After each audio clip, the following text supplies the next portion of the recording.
দেখতে দেখতে বাংলাদেশে আইফোন 17ও চলে আসছে, কিন্তু প্রিয় তুমি এখনো পর্যন্ত আমার জীবনে আসটা না। তারপর আর কি স্যাড সং। পায়ে তিল থাকলে নাকি বিদেশে যাওয়া যায়।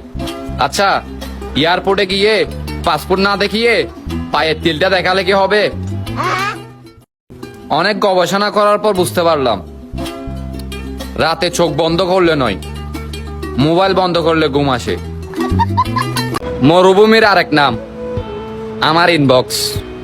ধন্যবাদ। মেয়েরা হাসার সময় মুখে হাত কেন দেয় আমি জেনে গেছি, কারণ তাদের দাঁত হলুদ, তাই মুখে হাত দিয়ে দেয়। এসেরি, তোর মনে যদি আমি না থাকি তাইলে ওটা খুলে ফালাই দেও। আজাইরা